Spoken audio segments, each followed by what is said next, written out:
ritrovati, 2 giugno, festa della Repubblica, si festeggia il referendum istituzionale che nel 1946 portò gli italiani al voto, ricordo i numeri, 13 milioni di donne, 12 milioni di uomini, alla fine vinse la Repubblica con uno scarto di 2 milioni di voti e fu un voto che in qualche modo divise l'Italia, con il nord che scelse la Repubblica e il sud ancora in qualche modo legato alla monarchia, ma fu un voto importante perché alla fine della seconda guerra mondiale, con il crollo del fascismo, gli italiani furono chiamati ad esprimersi ed è dunque una giornata importante davvero per tutto il paese. Dopo 2 anni di Covid torna la parata a Roma con il presidente Mattarella che ha ripetuto finalmente la convenzione ed ha potuto portare gli onori all'altare della patria con la deposizione della corona d'alloro al Milite Ignoto. E pensate che per la prima volta oggi 2 giugno insieme alla parata consueta hanno sfilato anche medici ed infermieri sotto l'applauso scrosciante della popolazione, proprio perché a loro evidentemente dobbiamo anche l'uscita di questo paese da 2 anni di pandemia. Allora io intanto saluto e ringrazio per essersi collegato con noi in questo giorno di festa il segretario regionale del Partito Democratico Andrea Martella, buongiorno. Buongiorno a lei e a tutti i telespettatori. Allora, buona festa della Repubblica, è il caso di dirlo, anche a lei. A tutte, a tutti e anche a lei. Il suo ricordo di questo 2 giugno è stato davvero molto bello e lo condivido. Senta, hanno sfilato per la prima volta, come dicevo, medici ed infermieri. Qual è il significato di questa scelta così importante dopo 2 anni di Covid? Beh, i medici e gli infermieri, e lo riconoscono i cittadini della nostra regione, del nostro paese, sono stati protagonisti nella lotta contro il coronavirus e sono stati dei veri e propri eroi in momenti difficilissimi, quando non c'erano gli strumenti, le conoscenze per combattere il virus. E credo che questo tributo sia molto giusto, così come credo che sia molto giusto ricordare il 2 giugno di 76 anni fa come un momento in cui vinse il popolo. Piero Calamandrei disse: fu il miracolo della ragione. Ecco, io penso che in un momento così difficile come quello che stiamo vivendo, anche per l'attualità politica e per il contesto internazionale, richiamarci ai valori poi scritti nella nostra Costituzione, quelli della democrazia, della libertà, dell'uguaglianza, del lavoro e della pace, sia un impegno fondamentale che ci dobbiamo assumere proprio in questo 2 giugno. Ecco, lei ha toccato insomma 2 temi importanti che ruotano un po' attorno alla parola popolo. Ha parlato di lavoro e ha parlato di libertà. Allora, 2 cose vorrei in qualche modo commentare con lei, perché oggi Mattarella ha detto nel suo discorso alla popolazione: l'Italia lavora per la pace, ed è di alcuni giorni fa insomma la notizia di questo governo che si sta muovendo in ordine sparso, e non solo il governo ma anche i leader dei partiti politici, con un Salvini che progetta un viaggio per andare a Mosca e iniziare i suoi colloqui per la pace. Ecco, è stato messo un freno in primis dal governo a questa azione, ma quanto è unito questo governo per la libertà? Ma lei ha ragione, dal 2 giugno, dalla festa della Repubblica, dovremmo trarre anche il principio di un rafforzamento della nostra coesione nazionale, che è quello che ha detto il Presidente della Repubblica, e dovremmo rendere più efficace la nostra azione a favore della pace, con lucidità, con coraggio, per mettere fine alla guerra e per fare in modo che non si avvii una fase difficile dal punto di vista anche delle conseguenze umanitarie a seguito della guerra, a seguito, pensiamo, del blocco delle esportazioni del grano dell'Ucraina. Pensiamo a cosa può succedere in un continente come l'Africa vicino a noi, e quali potrebbero essere diciamo, le conseguenze. Credo davvero che ogni iniziativa estemporanea, strampalata, come quelle che sono state annunciate da Salvini, non serva. Si è trattato di qualcosa che ha messo in imbarazzo la Lega stessa, basta leggere i commenti, che ha indebolito l'azione del governo, che credo non fosse assolutamente necessaria, se non per cercare una visibilità e probabilmente per strumentalizzare il valore della pace. Per la pace bisogna lavorare, lo deve fare il governo, e iniziative come queste credo non vadano nel senso della coesione nazionale di cui abbiamo parlato. Senta, il nostro paese si sta dimostrando diviso su vari aspetti, no? Se in qualche modo parliamo di divisioni all'interno del governo, della maggioranza, ma l'abbiamo visto su tante piccole cose su cui poi il governo è riuscito a far tornare la quadra tra gli alleati, però il paese è diviso e in difficoltà su due temi. Il primo è quello del caro prezzi. Per la prima volta oggi la benzina verde tocca la soglia dei 2 euro e il caro prezzi lo stiamo vedendo con le tantissime chiusure anche di piccole e grandi attività che non ce la fanno a sostenere i costi della produzione. Ma allora che cosa stiamo facendo e secondo lei che cosa manca per riuscire ad aggiustare il tiro in questa fase con un'estate alle porte?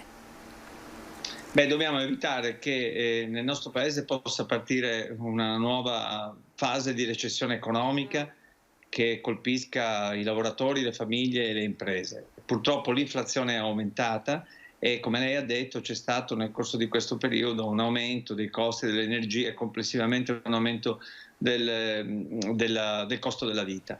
Il governo è intervenuto con varie misure, con due decreti di circa 30 miliardi, anche con un bonus di 200 euro a favore delle famiglie, è intervenuto sul tema dei carburanti, bisogna intervenire nuovamente. L'intervento qui non è sufficiente, va prorogato l'intervento sulle accise e va probabilmente reso anche più efficace perché possono essere calmierati i prezzi, perché se no non ce la fa la nostra economia. Non ce la fanno le famiglie, non ce la fanno i trasportatori, non ce la fanno i pescatori e quindi credo si vada in questa direzione anche abbastanza velocemente. Il rischio di recessione è reale secondo lei se non si interviene ad esempio sulle accise e se non si mette un tetto ai prezzi? Io sono preoccupato che ci possa essere appunto anche una crisi sociale che deriva dall'impatto economico dell'andamento inflattivo e dalla possibilità di una nuova recessione. E quindi, siccome noi abbiamo avuto una ripresa dopo la pandemia di lavoro, di occupazione, anche di sviluppo, è ovvio che la vicenda internazionale ha determinato un nuovo blocco e adesso bisogna intervenire perché al lavoro per la pace si accompagni un lavoro di misure economiche che serva per contrastare gli effetti della recessione. È assolutamente necessario. Pensiamo solamente al fatto, per esempio, che c'è maggiore inflazione e che quindi bisogna aumentare anche gli stipendi e i salari dei lavoratori. Ecco, la linea del Partito Democratico appunto su questo, segretario, aumentare gli stipendi. Abbiamo visto il periodo, l'epoca delle grandi dimissioni. Dopo 2 anni di Covid, centinaia di persone hanno scelto di abbandonare il proprio posto di lavoro e poi invece ci sono determinati settori come il grande comparto delle fiere che traina non poco il nostro PIL e tutto il turismo che fa fatica a trovare personale. Sì, sta succedendo questo, sta succedendo dopo la pandemia, dopo che anche l'organizzazione del lavoro è cambiata nel corso di questo periodo e dopo che c'è stata una ripresa, come ho detto prima, parzialmente bloccata dal contesto ora geopolitico internazionale. Bisogna intervenire innanzitutto perché ci sono molti contratti che sono scaduti ed è necessario aumentare attraverso una revisione dei contratti i salari e gli stipendi. È necessario mettere in campo un vero e proprio patto per il lavoro, anche a livello veneto, lo si farà a livello nazionale con imprese, istituzioni, sindacati, per fare in modo che si abbassi anche il costo del lavoro per quanto riguarda le imprese, ma che in primo luogo si tenga conto del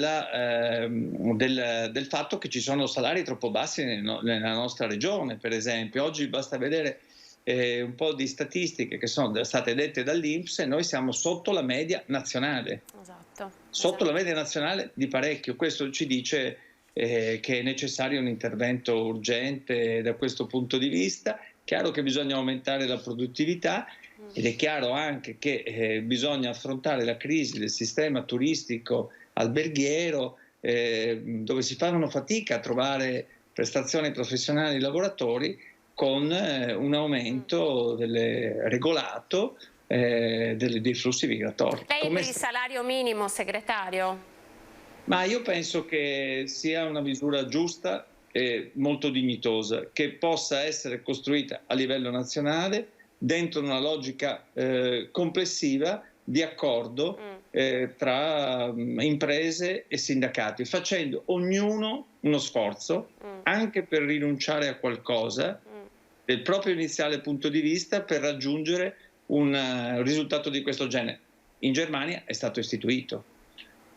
Ricordiamo l'ultimo sciopero proprio per la questione del rinnovo del contratto, è stato lo sciopero nazionale della scuola, del personale scolastico. Le scuole si sono fermate lunedì proprio a pochi giorni dalla chiusura dell'anno scolastico e oggi il ministro Bianchi, parlando del 2 giugno, ha detto proprio una data fortemente legata alla missione della scuola. Anche questa è una missione importante per il nostro Paese.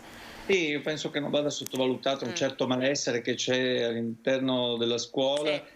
Anche il frutto di questi anni che sono che si sono succeduti, e quindi è necessario anche lì intervenire sul comparto con interventi, con risorse finanziarie e con anche una maggiore dignità innanzitutto negli stipendi e nella valorizzazione dei docenti. Grazie segretario. Senta, tra pochissimo ci colleghiamo con il direttore generale dell'ULSS 2 di Treviso per parlare di carenza di personale. Abbiamo raccolto l'allarme lanciato dal direttore delle case di riposo di Treviso perché manca personale, soprattutto mancano OSS. Io so che voi come Partito Democratico siete molto critici nei confronti delle mosse, insomma, di Azienda Zero per quanto riguarda l'assunzione di personale. La vostra ricetta?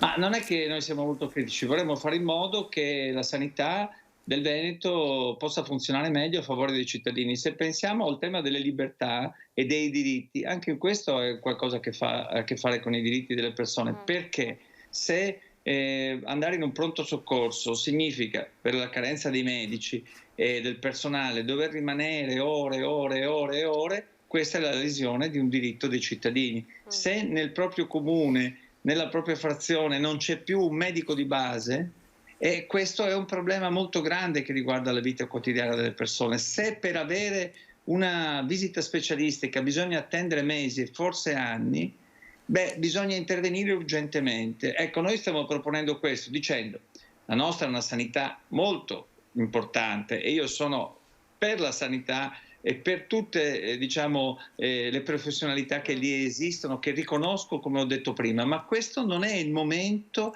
di soluzioni tampone, di dire che tutto va bene. Dobbiamo dire abbiamo una buona sanità, la dobbiamo migliorare, affrontare i problemi. È il momento di avere un po' di visione per riformare il nostro sistema sociosanitario dopo 2 anni di pandemia. Grazie, grazie segretario.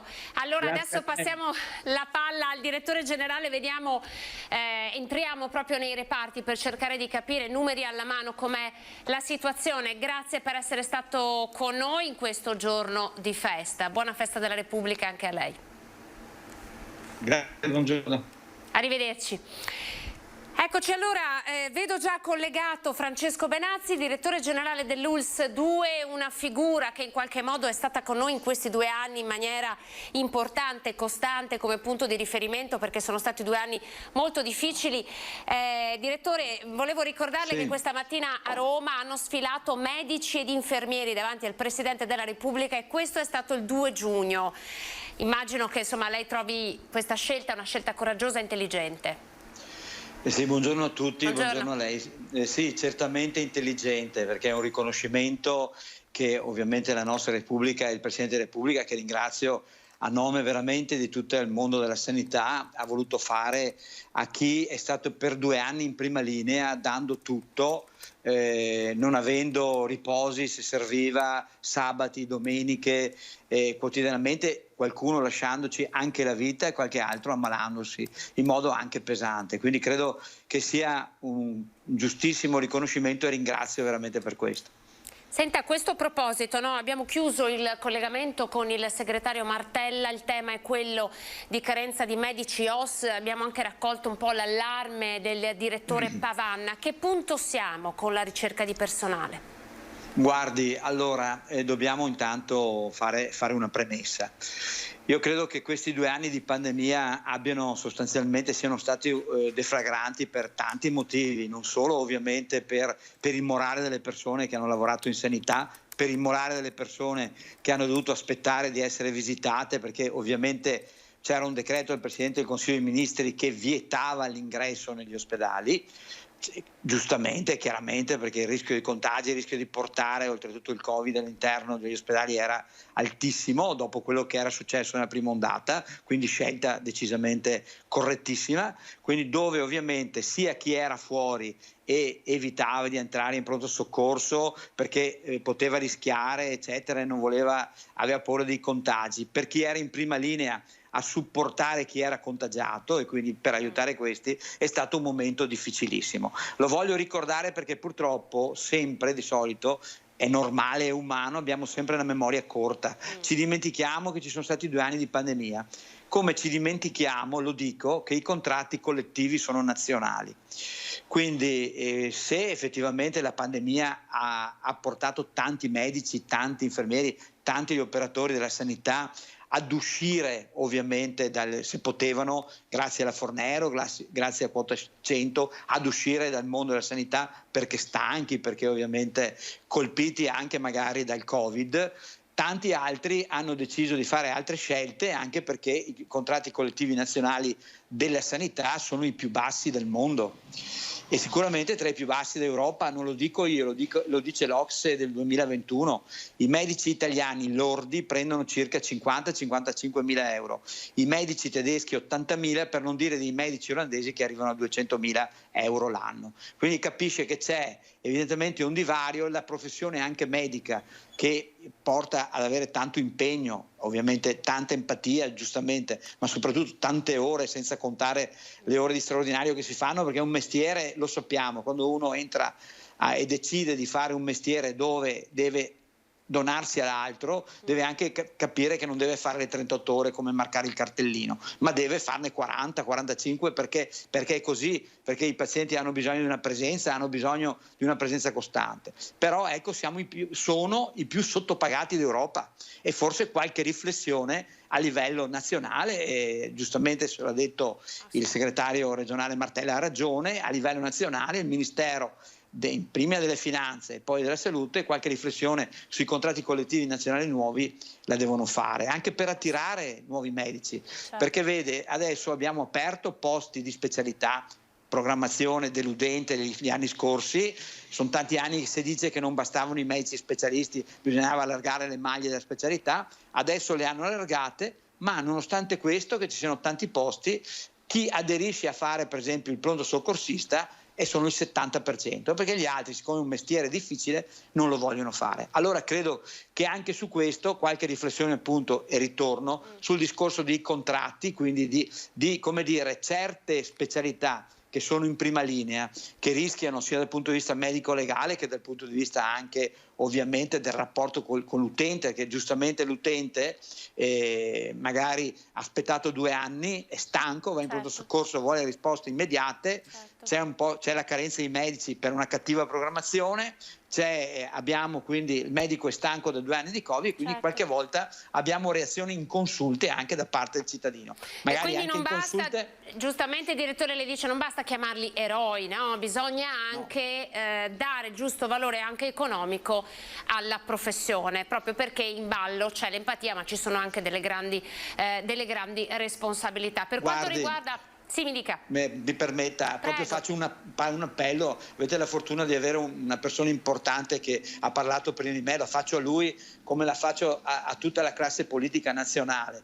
Ci sono i contratti in ballo, il rinnovo dei contratti. Ecco, io credo che questo sia il momento giusto per, come dire, dare fiato e voce a una professione che oggi è molto impegnata, è stata molto impegnata del tempo, ma dare anche valore, mi dispiace dirlo, è brutto, ma anche economico a questa professione, perché in questo modo sono convinto potremo attirare non solo medici italiani, ma anche medici dall'estero che verrebbero volentieri lavorare da noi, perché lo dico ma senza ombra di dubbio, la sanità italiana, la sanità regionale dal punto di vista di tecnologia, dal punto di vista di preparazione, di ricerca, di cultura è tra le migliori del mondo.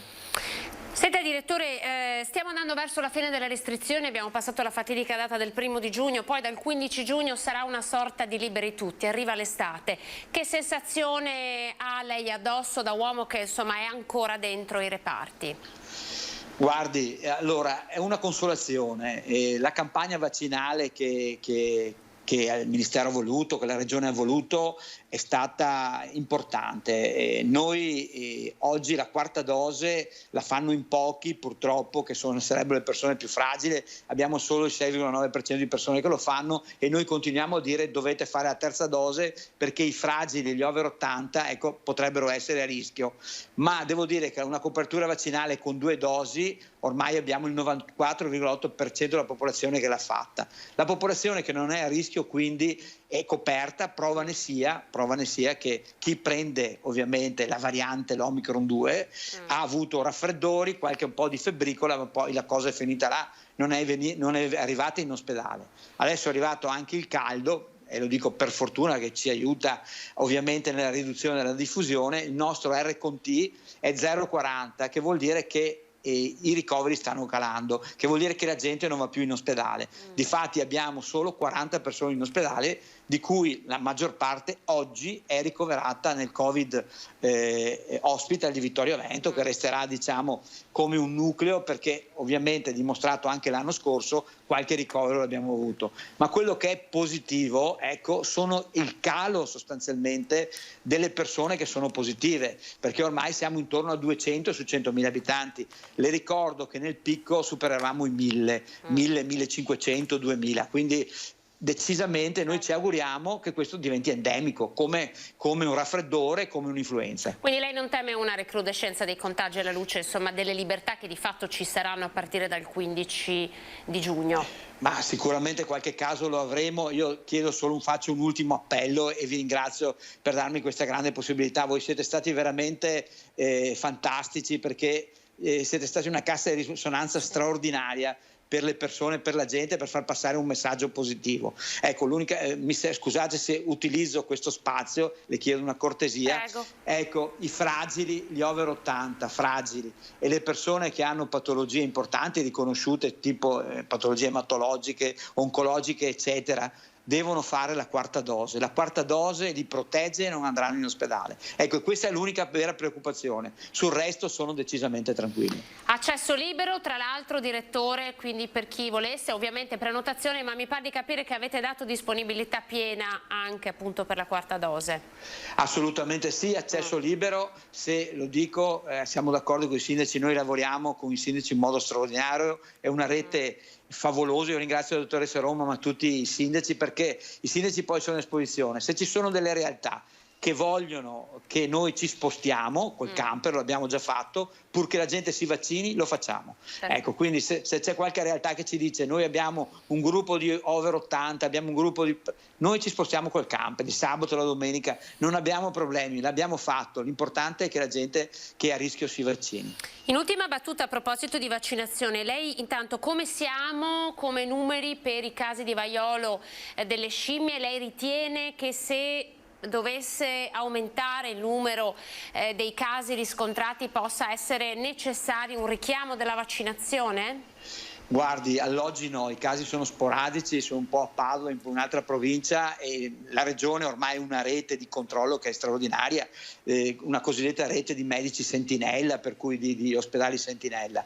Noi abbiamo anche acquistato anche noi il kit, per fare l'esame, perché abbiamo ritenuto, insomma, Treviso è uno degli hub importanti del nostro Veneto, e quindi abbiamo acquistato il kit. All'oggi abbiamo anche, siccome diciamo la forma bollosa, le bolli grandi, come il penfigo, ecco, le bolle che sono sul corpo, che invece di essere come il penfigo che sono a cupola, sono piatte e sono un segno chiaro, inequivocabile. Quindi se abbiamo reazioni di questo tipo noi facciamo subito il test. All'oggi devo dire con molta tranquillità per tutti i trevigiani, non abbiamo nessun caso. Nessun caso.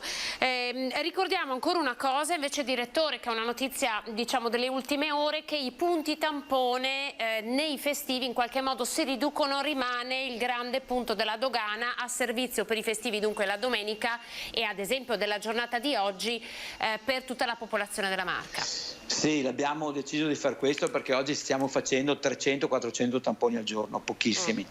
La domenica, siccome abbiamo l'estate, abbiamo persone che hanno lavorato sabati e domeniche a far tampone, abbiamo ritenuto di dare giustamente il giusto riposo anche ai nostri, i cosiddetti 15 giorni canonici, per fare le ferie anche a queste persone, perché per 1 anno e mezzo non hanno mai fatto un giorno di ferie.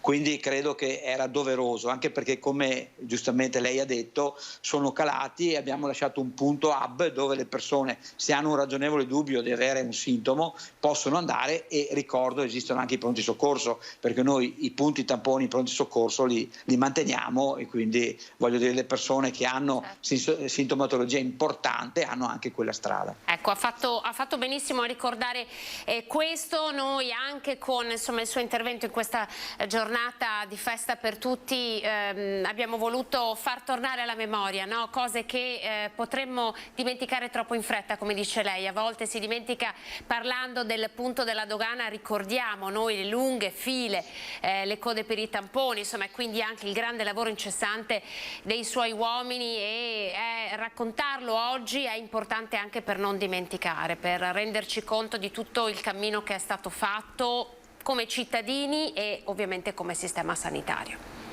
Certo, io ringrazio anche tutti i trevigiani, ringrazio voi, perché voi veramente siete stati puntuali e precisi in qualsiasi tipo di intervento per informare le persone. Ringrazio sicuramente i miei collaboratori, gli operatori, ma ringrazio anche i cittadini, perché in un momento di grande difficoltà, come lei giustamente ha ricordato, avevamo le code. Io mi ricordo, era drammatico, la mattina facevamo la call, andavo al lavoro, andavo a vedere in tangenziale, poi facevo la call con i miei, dicevo: ragazzi, guardate che ho visto la coda fino a San Giuseppe, voglio dire, quindi datevi da fare. Abbiamo avuto la protezione civile, i vigili ci hanno dato una mano, però è stata dura anche per i cittadini, e di questo mi scuso, però credetemi, abbiamo messo in campo tutto quello che potevamo mettere. C'è stato un periodo dove le positività erano, cioè siamo arrivati a 380.000 positivi, voglio dire, comunque nella provincia, per cui è stato un lavoro immane, però ecco, grazie anche ai cittadini per aver sopportato questo. Grazie direttore per averlo. Grazie a voi. L'abbiamo ricordato insieme e lo ricorderemo anche questa sera nel corso dei nostri notiziari, per rilanciare un po' l'appello che lei ha fatto legato al contratto nazionale, perché questo è davvero un punto importante che potrebbe cambiare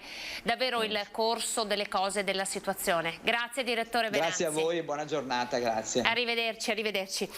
Allora ve le facciamo vedere le immagini della festa della Repubblica. Oggi ovviamente le cerimonie anche a Treviso. Andiamo a Mogliano, partiamo con Mogliano Veneto con un breve estratto in live ovviamente della cerimonia che si è tenuta questa mattina.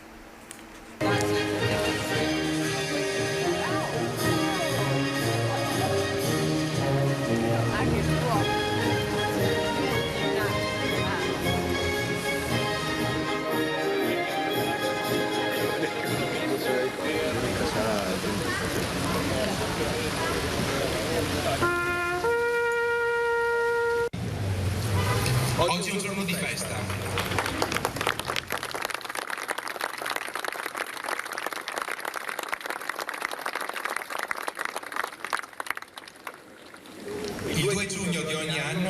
celebriamo la nascita della nostra Repubblica Italiana. Celebriamo i 76 anni dell'elezione dell'Assemblea Costituente, che raccolse in Parlamento le migliori energie per scrivere la Costituzione, promulgata l'anno successivo, alla fine del 1947. Ora invece andiamo a Ponte di Piave con le immagini della cerimonia che si è tenuta anche a Ponte di Piave. Ve le facciamo vedere.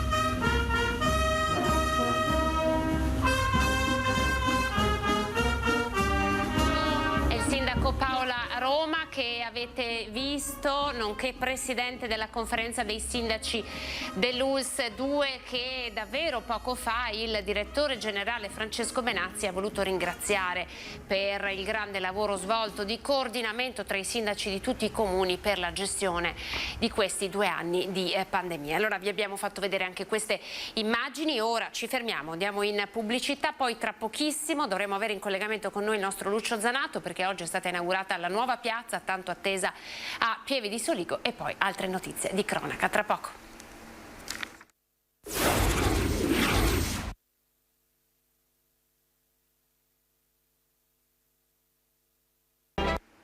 Eccoci, buongiorno, ben ritrovati ancora, buona festa della Repubblica a tutti voi, e ci colleghiamo come annunciato poco fa con il nostro Lucio Zanato da Pieve di Soligo, perché finalmente ha una nuova vita la piazza del comune. Lucio è anche con i 2 ospiti, il sindaco Soldani e il cardinale Stella. Buongiorno Lucio. Buongiorno Anna, buongiorno ai telespettatori di Antena 3, buon 2 giugno, ovviamente 76esimo anniversario della Repubblica, ma anche buona giornata per Pieve di Soligo, perché c'è stata l'inaugurazione e la benedizione non solo della piazza Barbio Valier, ma anche del restauro praticamente del Duomo. Allora cominciamo, sindaco non me ne voglia, ma Sua Eminenza, cominciamo con il cardinale Beniamino Stella. Cardinale, intanto un momento importante per la sua città natale. Beh, direi pieno di emozioni oggi. Poi ho visto la gente felice, come gratificata, ecco, si vede che c'era un'attesa non solo che fosse aperta, ma che fosse veramente resa, come si è detto, riqualificata. Ho visto la gente contenta, soddisfatta. È solo l'inizio, ecco, di un godimento di questa piazza che in passato dicevamo sempre, ecco, è in piazza, era il luogo dell'incontro, del ritrovo. Penso che tornerà ad essere, ed è importante che ci siano luoghi per la comunità, luoghi per le famiglie, luoghi in cui ci si parla, si comunica, si crea rete, come è stato detto. Io penso che è stata una bella iniziativa, grazie a quelli che hanno collaborato, che l'hanno un pochetto inventata, ristrutturata, abbellita. Credo che dobbiamo un grazie di cuore a questa amministrazione comunale che da tempo lavora e ci ha fatto questo bel regalo proprio oggi nell'anniversario della Repubblica. Lei ha presieduto la celebrazione in Duomo questa mattina, il Duomo dove ci sono le spoglie mortali del Beato Toniolo che a 10 anni dalla beatificazione è ancora un messaggio importante per tutte le nostre comunità cristiane e non solo. Sono 10 anni di una festa, ma io noto come un bel crescendo di devozione, di preghiera e anche di interesse per questo personaggio, no? Un sociologo che soprattutto ha dato al mondo dell'economia e della società il messaggio della solidarietà, del lavorare insieme, del costruire comunità, ecco, e poi quello del bene comune, del condividere i beni che Dio ci ha dato. L'attualità di questo beato è sempre quella, direi che è un'attualità crescente e speriamo che arrivi alla meta di questo cammino di santità che sarà la canonizzazione, però questa gente lo vede, lo sente nel cuore, perché poi qui mi trovo di fronte alla casa Schieratti, proprio era sposato con Maria Schieratti, quindi me lo immagino qui con la carrozza, con la sua famiglia. Ecco, io lo prego, lo invoco, soprattutto che dia a questa nostra città serenità, che dia fraternità, che dia anche condivisione, che risani ferite, che permetta alla gente anche di uscire da questi momenti di difficoltà, di penuria, di preoccupazione, che veramente ci porti a celebrare la festa della pace, perché abbiamo tanto bisogno proprio di celebrare la festa della pace in questa congiuntura preoccupante, direi anche un po' drammatica, che soprattutto vive l'Europa. Ecco, appunto, la domanda è: come sta vivendo la Santa Sede questo momento storico? Immagino. Io sempre dico, quando guardo il volto del Santo Padre, ecco, è un volto che forse con la guerra è un po' cambiato, ecco, non è solo l'età, ma è questo dramma che ha colpito poi comunità di credenti, perché la Federazione Russa e l'Ucraina, ecco, comunità di credenti, ha sempre parlato di guerre tra fratelli, e la grande tristezza, penso, che il Papa si porta nel cuore. Ecco, ha sempre tuttavia il Papa indicato che, ecco, la soluzione dei problemi, delle difficoltà che esistono talvolta tra vicini è quella del parlarsi, è quella dell'incontrarsi. Ecco, io vorrei che il Papa, che ha sofferto non poco in questi mesi, ritrovi anche il suo bel sorriso proprio grazie a una pace, a un inizio di un dialogo che deve pur cominciare, perché il bombardare, ecco, non è il cammino dell'umanità. Ecco, il Papa ha parlato più volte della follia della guerra, e la parola forse più consona a questa tragedia.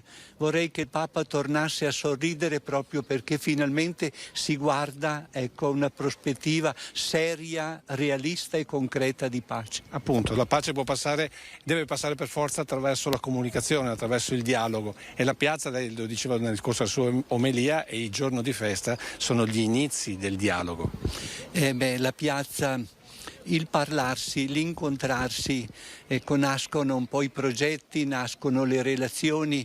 Ecco, io veramente vorrei che dalla piazza, da questa piazza, ma da tante altre piazze, e dall'incontro nascesse il desiderio di guardarsi in volto, di parlarsi, ecco, di cercare insieme, perché siamo tutti figli di una umanità, non solo figli di un Dio che è Padre, ma anche figli di una umanità, e non possiamo che essere fratelli, nonostante talvolta le differenze, i percorsi della vita, gli itinerari storici, però la nostra umanità è un terreno comune che ci deve fatalmente rendere fratelli.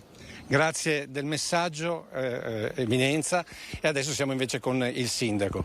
Sindaco, una piazza insomma che torna ad unire, una piazza che come amministrazione ha recuperato da parcheggio, è diventato un nuovo agorà per la città di Pieve di Soligo. Sì, un luogo che torna a essere alla fruizione della popolazione, un luogo senza macchine o comunque con un numero molto ridotto, e che ha il compito di unificare anche architettonicamente questi spazi. È la festa oggi del 2 giugno della festa della Repubblica e della nostra Costituzione.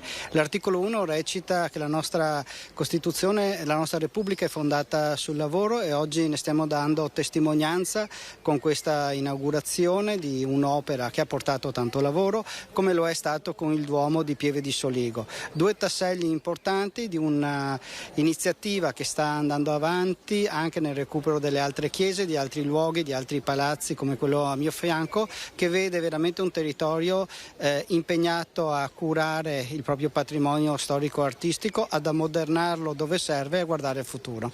Ecco, devi sapere, Anna, dovete sapere ai telespettatori, che qui c'è anche la partecipazione di 3 famiglie intimamente legate, cioè la dimostrazione di un territorio, di una ristrutturazione che non vede solo l'amministrazione pubblica investita economicamente, ma anche la volontà dei cittadini di compartecipare partecipare, diciamo non capita spesso. No, è un bellissimo esempio di compartecipazione pubblico-privato dove i cittadini, alcuni residenti, hanno desiderato in prima istanza proprio un progetto di riqualificazione del centro cittadino e lo hanno pagato e sostenuto direttamente, e altri cittadini che comunque hanno delle proprietà o comunque la sensibilità verso il bello hanno aderito alla proposta di Art Bonus che avevamo costruito attorno a questa piazza, che è stata recentemente anche insignita del vincolo di patrimonio storico-artistico. Insomma, un modo buono per dire investite anche sulle vostre città, sui vostri paesi con l'Art Bonus, perché i soldi che voi mettete come cittadini privati comunque sono a beneficio non solo vostro ma di tutte le vostre comunità. Questo è il messaggio da Pieve di Soligo. Sì, questo sicuramente è un'esperienza che è stata molto positiva e che porta anche a ottimi risultati, oltre a portare un beneficio fiscale per chi investe in queste forme di solidarietà, perché possono detrarre questi contributi dalle tasse. Senta, per ultimo il messaggio invece arrivato dalla Regione attraverso il consigliere regionale è stato che qui, essendo cuore del patrimonio UNESCO, la bellezza deve essere per forza il centro. L'idea di un paese, della bellezza di un paese, quindi anche la scelta ad esempio della trachite euganea, quindi la scelta di una disposizione di un certo tipo, la volontà di non stravolgere tutto con magari idee futuriste, è nell'ambito di un territorio che si propone anche come territorio turistico. Sì, noi siamo un territorio che sta veramente lavorando insieme anche agli altri 29 comuni dell'area UNESCO con progetti e soprattutto con l'obiettivo di accogliere al meglio le persone che vengono a visitarci. Certo, quando si parla di trachite, quando si parlano di materiali, la modernità si può raggiungere anche attraverso i materiali e soprattutto attraverso i materiali del luogo, attraverso quello che un tempo si chiamava e si chiama ancora genius loci. Ecco, giusto per capire, la vocazione di Pieve di Soligo del futuro, secondo il sindaco Soldan, quale deve essere, oltre naturalmente di essere al cuore del patrimonio UNESCO? Dobbiamo capire che il mondo è una cosa bellissima e dobbiamo essere ogni giorno preparati ad affrontarlo a 360 gradi. Insomma, un modo per dire che siamo passati dal mobile bianco, dall'arredamento all'economia turistica, passando per ovviamente il Prosecco, che in questo momento fa un fatturato che da solo regge praticamente la marca trevigiana. Diciamo che oltre alle grandi eccellenze in campo produttivo che abbiamo nel nostro territorio, oggi dobbiamo guardare con attenzione anche all'accoglienza e a saper proporre, oltre ai prodotti enogastronomici di altissima qualità, dobbiamo saper produrre e vendere anche la bellezza e l'accoglienza di questi nostri luoghi.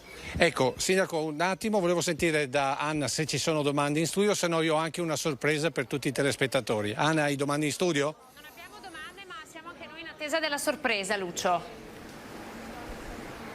Allora andiamo con la sorpresa. Allora, Sindaco, grazie al Sindaco. Adesso noi giriamo la telecamera perché abbiamo gli alpini di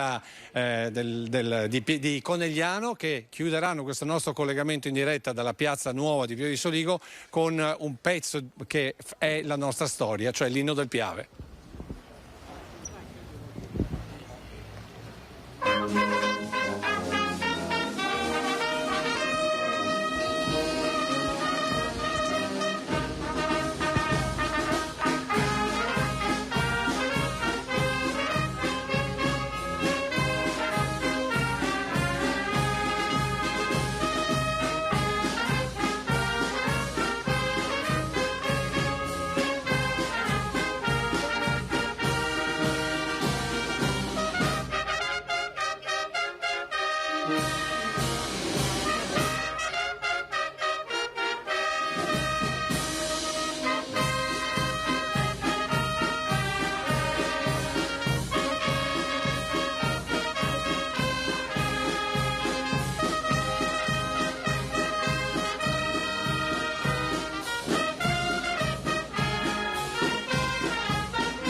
Ecco, e con questa immagine, con l'immagine insomma degli alpini di Conegliano, si chiude questo collegamento dandovi proprio un'ultima immagine della piazza Ballivalier che è stata inaugurata oggi e naturalmente restituisco la linea allo studio. Grazie. Grazie al nostro Lucio Zanatto anche per questa bella sorpresa che insomma nel giorno della festa della Repubblica è quanto mai importante, con l'inno del Piave, l'inno che ovviamente ricorda la nostra identità. Grazie a Lucio, avete sentito la parola, è quella dell'accoglienza, e noi di accoglienza ora parliamo dando la linea al sindaco di Cavallino Treporti nonché coordinatrice del G20 Spiagge, Roberta Nesto. Roberta, buongiorno, grazie per essersi collegata. Buongiorno a tutti voi e buongiorno a tutti coloro che ci seguono e buona festa della Repubblica. Oggi 2 giugno, giornata importantissima per tutti noi. Assolutamente. Allora, dalle colline del Prosecco con Pieve di Soligo invece al nostro meraviglioso litorale. Stiamo parlando di accoglienza, lei è anche la coordinatrice del G20 Spiagge. Sindaco, che estate sarà? Come siamo messi? Quanto grande è secondo lei oggi il problema legato agli stagionali e quanto inficerà invece il buon andamento della stagione estiva? Tante domande in una, grazie, perché i problemi che abbiamo sono tantissimi, però la stagione si è aperta in un modo veramente molto buono. Qui adesso siamo a Pentecoste, le nostre spiagge, le nostre località sono piene. Quindi diciamo che ci sembra che la pandemia sia passata, o quantomeno abbiamo cominciato ad affrontarla già negli scorsi anni e oggi come oggi stiamo avendo buoni risultati, buon riscontro. Quello che il sentimento comune è quello di sentirsi in sicurezza. Quindi il risultato che oggi c'è è un risultato assolutamente buono, se non addirittura ottimo, e confidiamo quindi che sarà un'estate molto buona. Questo perché le aziende, i lavoratori, le nostre comunità hanno bisogno veramente di lasciarsi il Covid dietro le spalle e di andare avanti. La preoccupazione che oggi c'è è per i fenomeni internazionali e sicuramente quello della guerra non aiuta in Ucraina. Non aiuta neanche però alcuni temi tipo le concessioni balneari, che ci preoccupa molto, quindi temi nazionali. E il tema però che è più di stretto argomento d'attualità, di stretta attualità, è quello dei lavoratori. Tutte le attività, tutte fanno fatica a trovare collaboratori. Le cause di questo fenomeno sono molteplici. Non è un caso, non è una singola la motivazione, ce ne sono plurime. E da questo punto di vista quindi il risultato è veramente molto molto pesante. I lavoratori stagionali hanno delle difficoltà legate prima al Covid, prima alla NASPI che è stata ridotta ad una sola a metà del periodo lavorativo. Noi abbiamo una sola stagionalità, quindi anche questo non è uno strumento che è adeguato. Abbiamo avuto degli abusi in passato di ammortizzatori sociali e adesso stiamo pagando le conseguenze perché i lavoratori stagionali stanno facendo fatica. Dall'altra il reddito di cittadinanza, non in Veneto ma in altre regioni, unito alla difficoltà di avere dei contratti flessibili, unito ad una politica generale del lavoro che non è stata pensata sicuramente per il turismo, che è sempre dimenticato, ci porta a delle ripercussioni pesantissime, per cui tutti sono sotto organico, tutti, dal 10 al 15% rispetto alla forza lavoro media. Quindi anche con il rischio di non riuscire a dare un servizio adeguato ai clienti? Guardi, io sono andata al ristorante una delle scorse sere e mi sono trovata con una persona assolutamente simpatica ma improvvisata, e non dico dove ovviamente, e quindi dico dobbiamo aver pazienza perché ovviamente anche il servizio a 360 gradi, non solo nella ristorazione, certo, ma tutti ne risentono e dobbiamo assolutamente renderci conto che ognuno deve fare la sua parte, quindi l'imprenditore dovrà cercare di tenersi i lavoratori, i lavoratori faranno il possibile e l'impossibile, però anche l'utente, cioè io che vado al ristorante devo essere molto più paziente, molto più tranquillo, eccetera. E invece dopo il Covid io mi rendo conto che c'è tanto nervosismo in giro, purtroppo. A tutta questa situazione c'è un interlocutore che dovrebbe esserci e che oggi mi pare sia abbastanza latitante, cioè la politica nazionale, le politiche del lavoro che sono appunto competenza dello Stato centrale, oggi non sono adeguate per l'emergenza e per le difficoltà che ci sono. Noi qui sul tavolo del confronto non abbiamo delle risposte. Per esempio la defiscalizzazione del lavoro, consentire la formazione prima dell'inizio della stagione, cercare di fare in maniera che il datore di lavoro assuma per più mesi in modo tale che l'ammortizzatore sociale non serve o serve poco. Cioè ci sono tanti argomenti che oggi come oggi non sono stati minimamente considerati e come sindaci di città balneari, noi vogliamo veramente che il governo metta nella sua agenda e che ci sia un'interlocuzione con noi, perché noi poi, quando i problemi ci sono, non possiamo far finta che non ci siano. I sindaci sono sempre in trincea.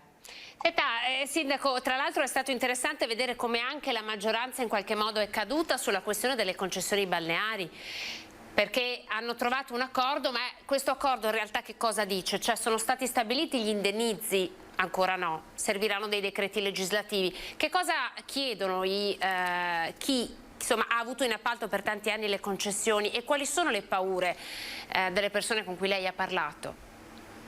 Allora, la preoccupazione si potrebbe riassumere con un sostantivo, cioè quello degli imprenditori, di aver fatto degli investimenti nel corso del tempo, di non averli ancora ammortizzati, di avere accumulato un know-how che ha fatto grande il turismo balneare italiano e veneto in particolare e di non aver riconosciuto questa situazione.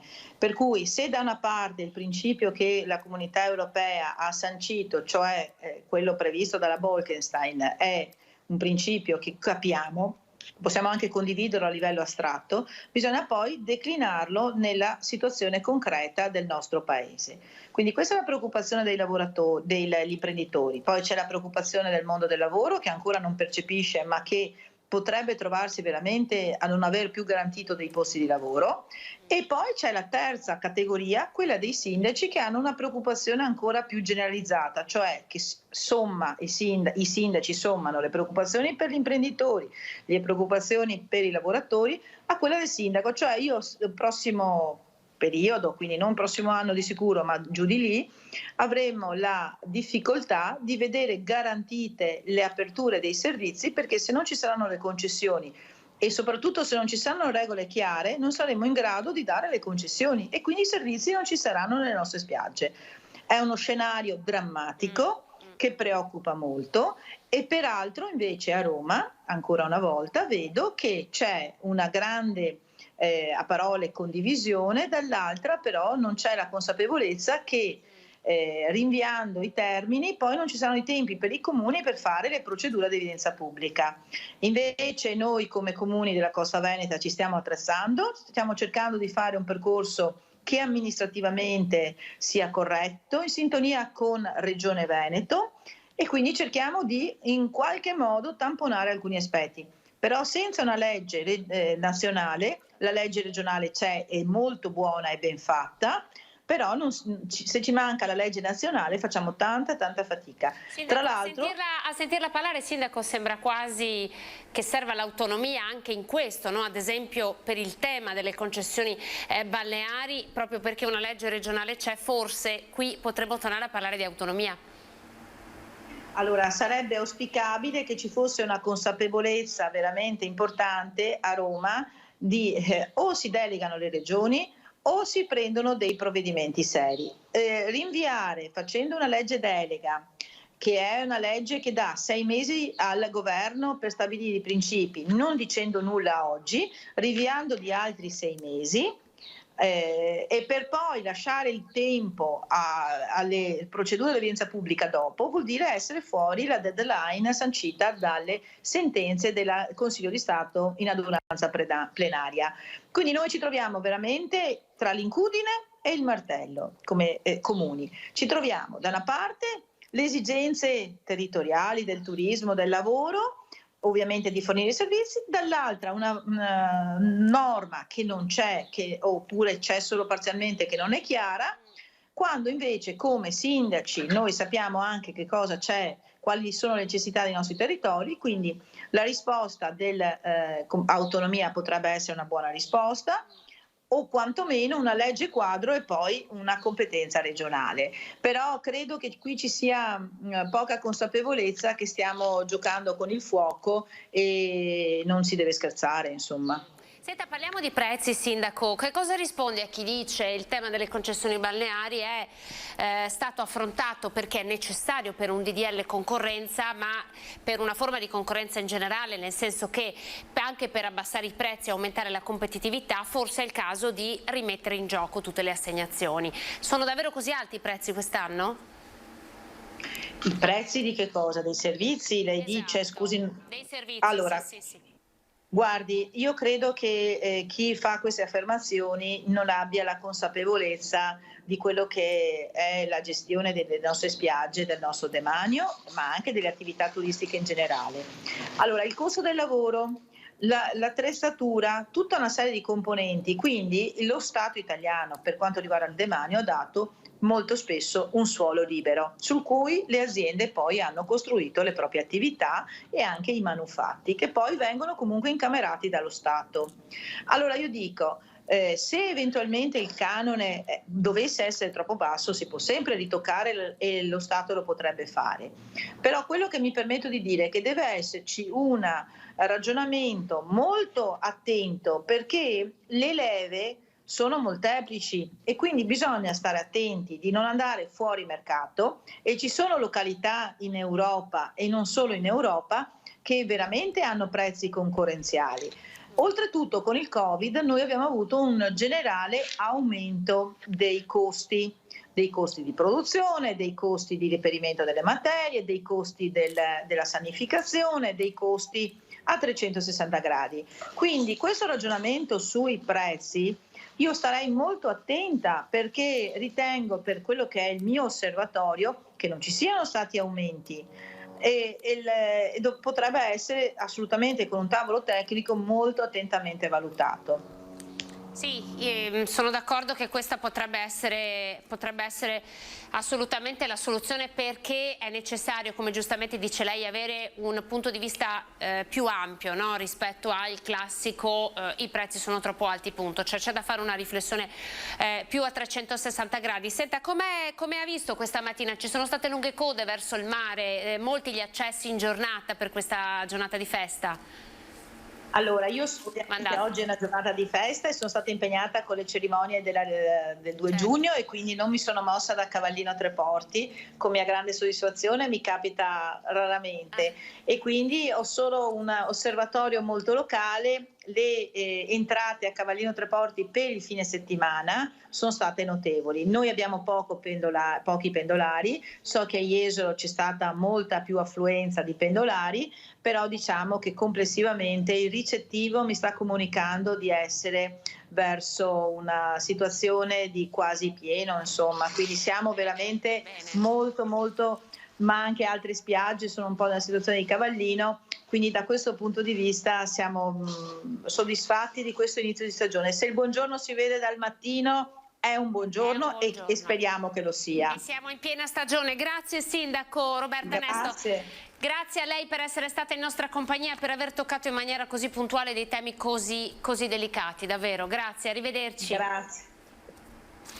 Roberta Nesto, abbiamo parlato del mare, ma tra pochissimo parleremo di condomini e condomini, e lo faremo con ANACI, che in qualche modo il centro studi ANACI è il centro studi che rappresenta maggiormente tutti gli amministratori di condominio, perché ci sono molte questioni che porteremo sul piatto, a partire da quella del bonus 110. Però alla vigilia del 2 giugno, ovvero ieri, a Palazzo dei 300 c'è stata la consegna dei diplomi al merito a 18 trevigiani che si sono particolarmente distinti nel sociale durante la pandemia. Quindi proprio come oggi Mattarella ha voluto ricordare medici ed infermieri, ieri si sono ricordate persone che si sono particolarmente distinte in questi 2 anni così difficili.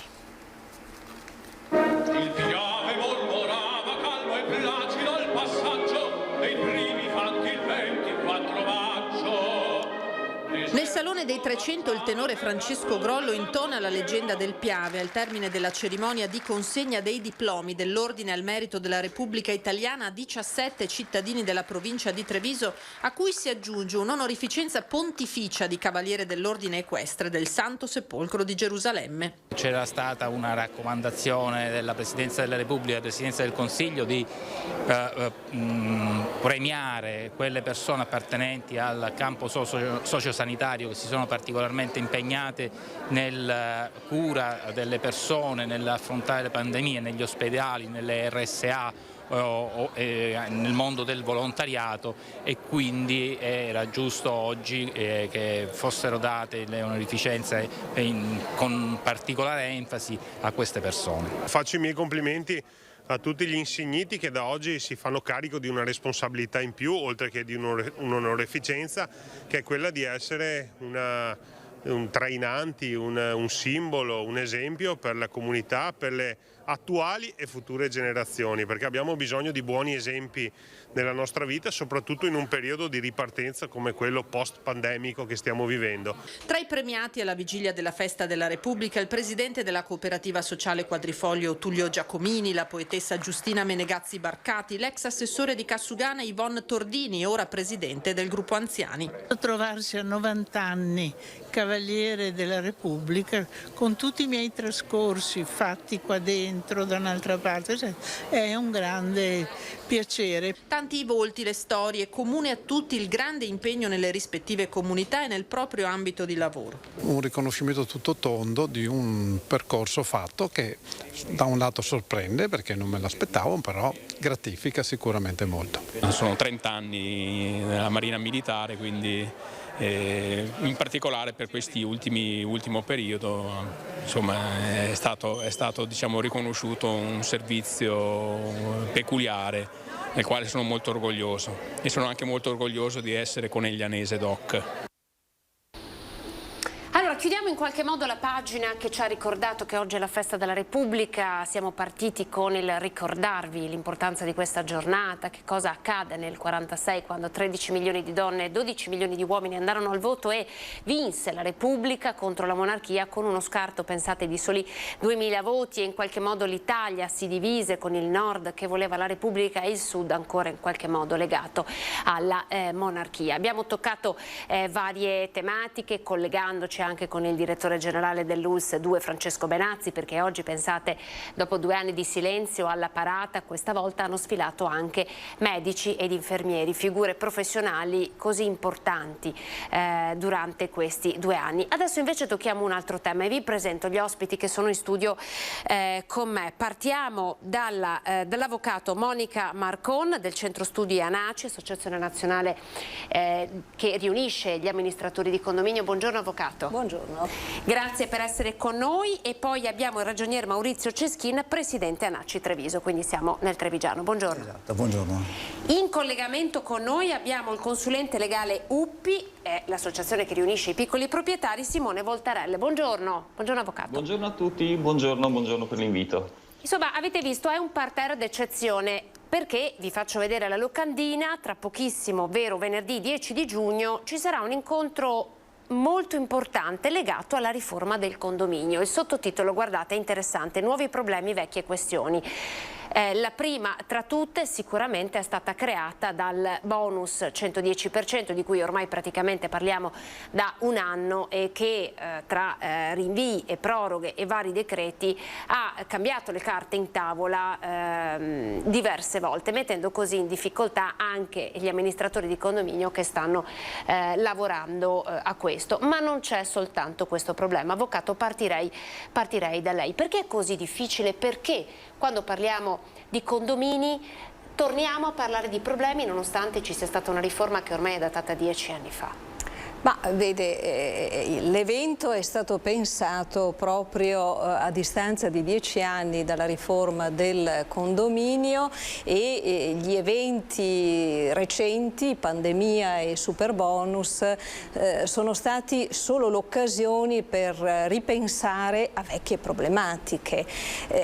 Prima fra tutte, quella di cui sono chiamata a parlare in questo evento è quella delle morosità in condominio. perché sappiamo tutti che questo periodo ha determinato crisi di liquidità in tutti i settori e quindi anche nel mondo immobiliare. Come fare? Gli amministratori, i proprietari sono posti di fronte a questo dilemma. Da una parte la voglia di riqualificare il loro patrimonio, dall'altra le difficoltà insormontabili di avere una liquidità che manca, di aggiustare i meccanismi di un'operazione molto complessa sulla scorta di principi che per la Cassazione sono facilissimi da enunciare, nelle declinazioni pratiche invece sono molto difficili. Che cosa ci dice ad esempio la Cassazione, visto che lei l'ha nominata? Ecco, la Cassazione è già dal 2008 che ha stabilito che le obbligazioni di pagamento del condominio sono parziarie. Prima era pacifico e consolidato che le obbligazioni di pagamento per i condomini fossero invece solidali, e cioè il fornitore, l'appaltatore, l'impresario, una volta eseguita la sua prestazione, poteva chiedere al condominio di essere pagato, ma se questi non vi provvedeva poteva rivolgersi a uno qualsiasi dei condomini chiedendo l'adempimento dell'intera prestazione. Dal 2008 invece la Cassazione ha enunciato un nuovo principio, cioè quello della parzialità delle obbligazioni. Ciascuno risponde in virtù della sua caratura millesimale e null'altro o in base all'uso che fa delle cose comuni. Quindi ciascuno è chiamato a rispondere per la sua parte. Per la sua, in teoria questo. In teoria, perché in teoria. potrebbe essere un principio di giustizia, no? Però in teoria perché? Perché appunto interviene sempre quella parte di morosità che poi obbliga. Non si riesce a soddisfare perché il condomino è insolvente, perché le procedure di recupero dei crediti sono lunghe, farraginose, costose e perché anche intraprese a volte non portano quei risultati che tutti auspicano, e cioè il recupero del credito. E cosa accade in quel caso? Accade che c'è una norma delle disposizioni di attuazione del Codice Civile che prevede che l'obbligazione in via sussidiaria torni ad essere solidale. E quindi gli amministratori si trovano in prima battuta a non poter chiedere, i creditori del condominio in prima battuta chiedono, ma se non ottengono sono esposti ad un meccanismo molto complesso in cui rivive, da giurista faccio fatica a dire che rivive la solidarietà perché si tratta di un concetto diverso di sussidiarietà, ma in buona sostanza e per gli effetti pratici diventa di nuovo solidarietà, con il risultato che i condomini virtuosi che hanno pagato regolarmente la loro quota e che sarebbero, in base al principio enunciato dalla Cassazione, tenuti solo a questo, si trovano esposti a dover pagare anche molto altro. Sì, anche perché poi si tratta di cifre tendenzialmente molto alte, no? E giustamente noi dietro le quinte, avvocato, abbiamo fatto una chiacchierata, lei giustamente ha raccontato che spesso un affitto o un'entrata per un proprietario di un immobile, di un appartamento, è una sorta di pensione. Ci sono persone che hanno investito in quell'immobile e quindi il fatto di doversi trovare sulle proprie spalle, oltre magari a non avere l'affitto, anche a dover sopperire con il pagamento di determinate spese a fronte di un pagamento di tasse che comunque avviene, cioè, questo crea delle situazioni molto spiacevoli. Decisamente sì. I piccoli proprietari ne sanno qualcosa. E voi insomma siete anche qui per raccontarcele. Poi con Voltarel approfondiremo anche questo. Maurizio Ceschin, come presidente su Treviso, avete avuto modo di calcolare, di capire quanto in questi 2 anni di pandemia le morosità in qualche modo sono aumentate, quanto è peggiorata la situazione? Diciamo che in questi 2 anni è stato un periodo di stagnazione, quindi automaticamente ci siamo trovati fermi e soprattutto come decidere, come affrontare questo problema, perché è un problema che chiaramente la pandemia, nessuno si era mai trovato in questa situazione, eravamo sospesi. E si era così un attimino ventilata la possibilità di dare così, di investire, di vedere un attimino cosa si poteva fare per i nuovi lavori, perché giustamente avevano anche necessità, perché c'è poi col discorso della stagnazione è ripartito anche questo super bonus, giustamente sempre tanto atteso e tanto così desiderato, però è desiderato, ma soprattutto è stato, diciamo, sotto un certo aspetto messo, è stato messo in evidenza che sembrava quasi fosse quasi tutto gratis, tutto a titolo gratuito. Tutto facile, no? È stata un po' la bandiera di una riforma del governo che poi però nello specifico... Che ci ha trovato grosse difficoltà perché dopo poter gestire queste persone non era così semplice. Poi quando siamo andati ad affrontare il problema relativo, cioè, l'abbiamo approfondito, ci siamo trovati con determinati parletti, soprattutto per le normative che di volta in volta venivano cambiate, quindi si facevano dei progetti e in realtà questo non si poteva andare avanti. Il problema delle percentuali... Stiamo parlando anche di un lavoro vostro, andato in qualche modo in fumo? Sì, perché abbiamo, diciamo, sì, è andato in fumo perché perché oltre che aver studiato la normativa, in realtà ogni volta che ci trovavamo nel deliberare venivano spostate anche queste normative, quindi in realtà ci trovavamo che c'è un momento di stallo. Oltre a questo automaticamente il tempo vola come al solito e ci trovavamo anche con le spese condominiali da gestire, quindi spese condominiali di ordinaria gestione, in più le straordinarie che venivano involontarie. Ampliamo anche il nostro ventaglio che poi a livello economico la gente, non avendo anche lavorato, indipendentemente il sistema a pioggia che ha dato lo Stato, non è stato sufficiente per poter gestire almeno al minimo e ci siamo trovati anche in questa situazione. Anche perché, mi corregga se sbaglio, ma insomma forse le spese condominiali sono state la cifra più lasciata da parte per chi era in difficoltà e faceva fatica ad arrivare a fine mese, no? Forse la spesa accantonata dalle famiglie, la spesa condominiale, no? Lasciata un po' lì. Purtroppo viene sempre messa in un angolo e ci siamo accorti perché poi diventava il problema. Ecco perché i famosi questi 10 anni della riforma, ma soprattutto anche con Lupi in questo caso, che non è la prima volta che affrontiamo questi temi insieme, perché i proprietari si lamentano giustamente dei compensi che non ricevono mensilmente dai loro inquilini e automaticamente noi che dobbiamo gestire il patrimonio immobiliare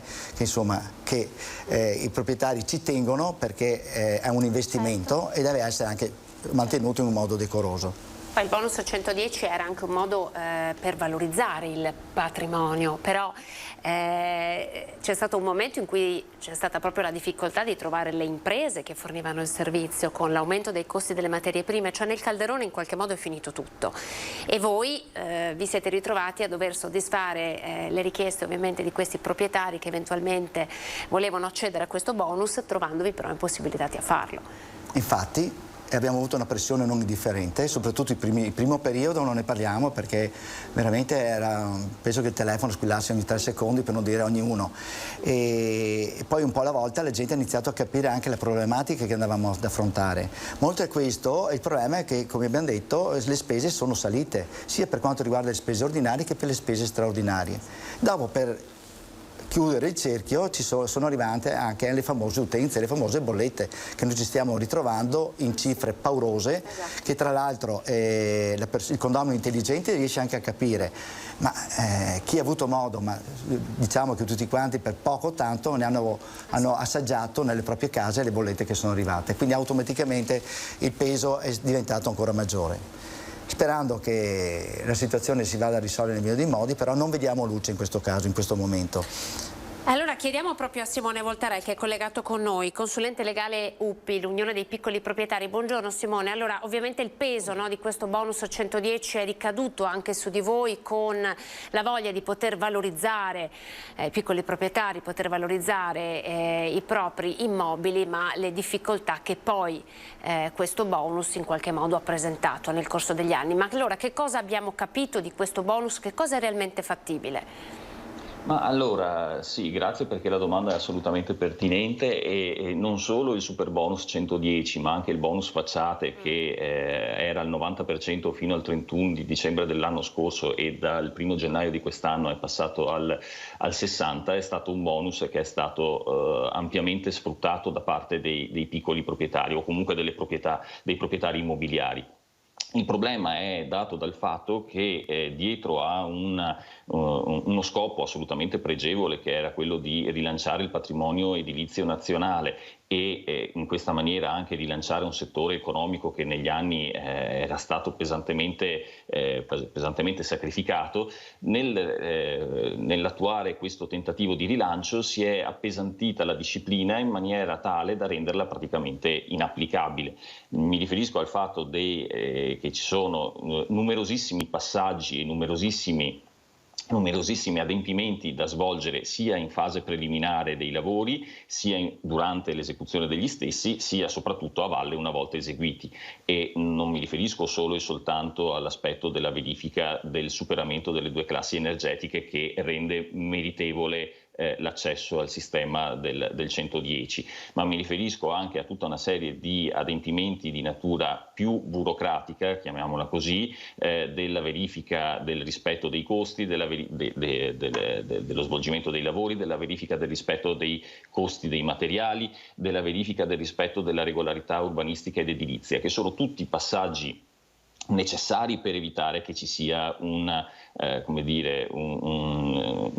approfittamento della situazione, ma d'altro canto tutta questa serie di verifiche hanno reso nella maggior parte dei casi quasi inattuabile il sistema, per cui allo stato attuale, per quanto consta a noi come associazione maggiormente rappresentativa sul territorio nazionale dei piccoli proprietari immobiliari, la maggior parte degli interventi col super bonus 110 ha riguardato non tanto interventi in condominio, che forse erano quelli che necessitavano maggiormente di un rinfrescamento, chiamiamolo così, quanto interventi in proprietà private, intendo dire in piccole case, in villette, al massimo villette a schiera, proprio perché la grande presenza di condomini all'interno di un unico fabbricato rendeva in alcuni casi difficile non tanto il raggiungimento dei quorum per decidere, perché erano stati revisionati, come sanno bene la collega Marcon e il presidente Ceschin, quanto perché non tutte le unità avevano la regolarità o i requisiti per poter accedere al super bonus, in questa maniera impedendo anche agli altri di farne uso. Quindi, in controtendenza un po', se ci pensa, con quella che era la genesi della riforma, che voleva proprio andare a rivalutare, ristrutturare il patrimonio immobiliare, soprattutto gli appartamenti e i condomini vetusti, e invece lei ci sta raccontando che si è andati invece a lavorare su case di proprietà e anche seconde case, come invece fu inserito dopo in seconda battuta. Sì, esattamente, di fatto nella maggior parte dei casi è quello che si è verificato, per cui sì, era stata presentata e anche pubblicizzata come la panacea del blocco del settore immobiliare e del blocco della parte economica del paese avvenuta col Covid. Sì, l'idea era assolutamente pregevole, tutto sommato si è sviluppata perché è stata costruita a monte e la prova ne è il fatto che periodicamente, a cadenza di 15-20 giorni, un mese, intervengono circolari dell'Agenzia delle Entrate piuttosto che decreti che vanno a correggere, a limare, a sistemare quella che è la disciplina, che è a tutt'oggi quasi inattuabile, ecco, diciamo così. È piuttosto nebulosa. Ci fermiamo per pochi minuti, dobbiamo andare in pubblicità, poi torniamo a parlare di questa questione della riforma del condominio a distanza di 10 anni. A tra poco. 13:23, buongiorno, buona festa della Repubblica ancora a tutti voi, ben ritrovati. Stiamo parlando di un incontro importante a 10 anni dalla riforma del condominio, ne stiamo parlando con i nostri relatori, avvocato Monica Marcon. A lei, allora, in qualche modo ci racconta, l'appuntamento è per venerdì 10 giugno al seminario vescovile di Treviso. quale sarà il parterre di ospiti e i vari momenti? Ecco, nasce questa idea da una sinergia di ANACI e UPI, quindi amministratori di condominio e proprietari di immobili. I temi, come la locandina enuncia, sono molto classici eppure rivisitati alla luce delle problematiche attuali, in primis quella dei bonus. Quindi avremo per prima una dirigente UPI ma anche consulente ANACI che tratterà delle morosità che affliggono i proprietari con i loro conduttori. Il meccanismo poi si sposta sul recupero delle morosità in ambito condominiale e poi ci sarà un tema di carattere tecnico, molto tecnico, trattato da dirigenti del centro studi dell'ANACI nazionale sulle canne fumarie e nuovi adempimenti per l'amministratore. Quelli non mancano perché ogni giorno ne sorgono di nuovi e quindi l'avvocato Riccio, che è del Centro Studi Nazionale, ci illustreranno queste nuove incombenze anche in temi tecnici che competono agli amministratori. Sulla locandina, per quanto riguarda le canne fumarie, c'è proprio la questione della messa a norma, no? Perché anche qui poi la normativa è cambiata messa a norma insieme a problemi giuridici, perché le canne fumarie vengono installate su parti comuni, ma si può fare con certi limiti, insomma problemi giuridici che si innestano poi su quelli tecnici, propriamente tecnici. Maurizio, il parterre è un parterre nazionale perché il tema è particolarmente importante, no? Proprio perché qui si tratta di norme che vanno a regolare la buona convivenza di varie famiglie e queste sono le basi anche per proprio una buona convivenza a livello sociale. Ed è per questo che voi avete scelto di portare un parterre insomma, di caratura nazionale a questo incontro. Sì, questo ci interessa molto perché, come abbiamo detto, noi abbiamo un patrimonio che dobbiamo riqualificare e ha grosse necessità e quindi trovavamo giusto avere dei personaggi di una certa caratura in modo di entrare negli argomenti proprio approfonditi, perché oggi come oggi purtroppo sappiamo benissimo le normative vengono fatte anche da non tecnici e poi noi ci troviamo nello svolgere il lavoro. Ma come lo svolgiamo se non abbiamo i mezzi necessari per poter dire questi sono? Come si diceva prima, noi abbiamo purtroppo dei paletti. Se non togliamo questi paletti non riusciamo ad emergere nel senso, avevo appena accennato il discorso delle caldaie. Hanno fatto la normativa caldaia e condensazione che non sono compatibili con quelle aspirate. Tutti dicono basta fare un foro, i fumi escono, bisogna mettere la canna fumaria, una canna fumaria su 3 non può sussistere, non sono compatibili, quindi noi in testa abbiamo una marea di problematiche non indifferenti.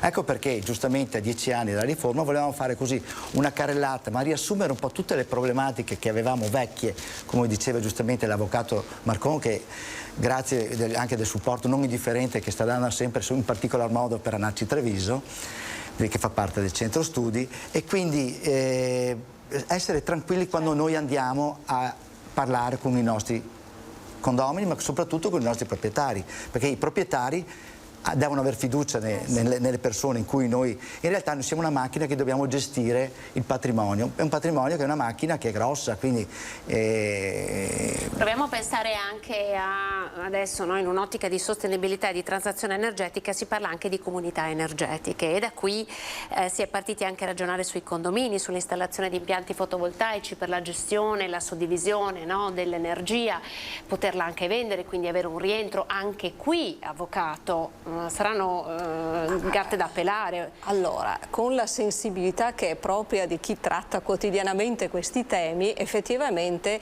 noi non dico diamo per ormai deceduto il superbonus perché le difficoltà operative si toccano con mano e consigliamo proprio di puntare sulle comunità energetiche, su una transizione ecologica, quindi sfruttare le agevolazioni fiscali non per risparmiare, esclusivamente per risparmiare sul proprio portafoglio, ma per contribuire ad un risparmio energetico generalizzato di cui gli immobili sono i primi soggetti, i primi oggetti avanti in questa transizione. Se pensiamo ad usare le agevolazioni per riqualificare il patrimonio e renderlo più performante dal punto di vista energetico, sicuramente ci saranno meno ostacoli anche burocratici. E questa è una cosa decisamente importante, e quindi dovremo darci anche appuntamento tra un po', no? Per fare anche il punto su questo. In ultima battuta, Voltarella, le faccio una domanda un po' legata alla riforma del catasto. Che cosa ne pensa della riforma che è in discussione in questo momento, con grandi beghe anche all'interno della maggioranza, e come è vista dal punto di vista dei proprietari? Ma allora, senza entrare in considerazioni politiche che non ci appartengono, per quanto riguarda la riforma del catasto, era inizialmente partita sotto una luce negativa per quanto riguarda UPI, e l'associazione si era fatta pesantemente sentire a Roma nelle aule in cui le norme vengono predisposte o scritte. Tanto che proprio recentemente, la notizia è sul Sole 24 Ore di oggi se non sbaglio, si è arrivati a una modifica della norma del testo che dovrà essere portato all'approvazione la prossima settimana, che prevede, per quanto riguarda i piccoli proprietari, l'eliminazione di ogni riferimento ai valori patrimoniali per quanto riguarda gli immobili, e lo dico anche se riguarda non tanto la riforma del catasto ma l'aspetto delle locazioni, è stata preservata la cosiddetta cedolare secca per i rapporti di locazione abitativa. Questo è un risultato che, come dicevo, è arrivato nel corso degli ultimi giorni, pubblicato oggi sul Sole 24 Ore, e in quest'ottica, con l'eliminazione dell'indicazione o del valore patrimoniale degli immobili, UPI è assolutamente favorevole a una riforma del catasto disegnata nel senso che consenta di ammodernare e correggere disparità e disuguaglianze che sono effettivamente oggettive sul territorio nazionale, oltre che consentire di andare a trovare immobili che non risultano censiti e che sono magari anche di pregio ma assolutamente sconosciuti al fisco. Ecco, in questo senso la riforma del catasto è un obiettivo assolutamente meritevole che deve essere perseguito. L'eliminazione, ripeto, del valore patrimoniale degli immobili sul quale ricalcolare il valore dell'imposizione fiscale era un elemento che andava assolutamente eliminato, e ad oggi il risultato è arrivato, per cui il testo della norma che verrà discusso la prossima settimana prevede di fatto una invarianza del gettito fiscale. Cosa succederà poi nel futuro? Insomma, lo dovremo discutere cammin facendo. Anche perché appunto in questa mezz'ora in qualche modo abbiamo raccontato come ad esempio il superbonus sia nato con una ratio e salvo poi invece la messa a terra sia verificata completamente diversa. Ma ci daremo appuntamento, perché purtroppo il tempo a nostra disposizione è terminato, ma ci daremo appuntamento, se dite, anche dopo il convegno, che ricordo è il 10 di giugno, per tornare su questi temi e anche vedere che cosa è emerso dal convegno. Ringrazio Simone Voltarella che era collegato con noi, consulente legale per UPI. Grazie Simone. Grazie a voi. Grazie a voi. L'avvocato Monica Marcon del Centro Studi ANACI, grazie avvocato, e Maurizio Ceschin, presidente ANACI di Treviso. Noi ci fermiamo, abbiamo terminato il tempo a nostra disposizione, non mi rimane che augurarvi ancora una buona festa della Repubblica e ricordarvi che il telegiornale questa sera andrà in onda alle 19:30, l'informazione di TG Treviso. Ora le previsioni del tempo, arrivederci.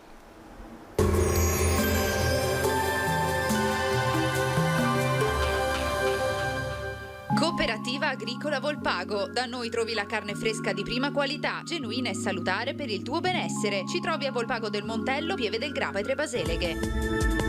Bentrovati al meteo. Festa della Repubblica con l'anticiclone africano in rinforzo. Bel tempo dunque, locali disturbi e caldo in intensificazione. Vediamo il dettaglio di giovedì 2 giugno. Sul Veneto tanto sole ovunque, sarà una giornata come vediamo contraddistinta da un cielo sereno.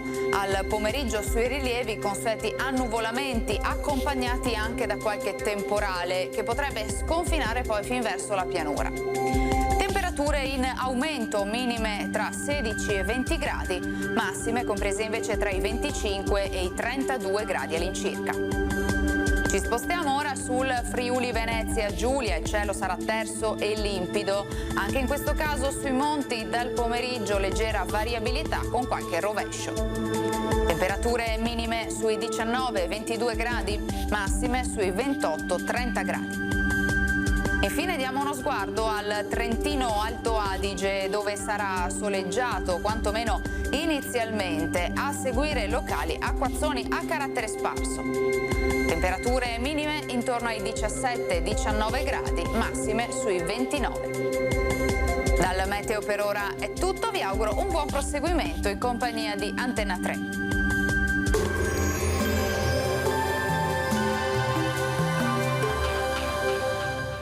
Cooperativa Agricola Volpago. Da noi trovi la carne fresca di prima qualità, genuina e salutare per il tuo benessere. Ci trovi a Volpago del Montello, Pieve del Grappa e Trebaseleghe.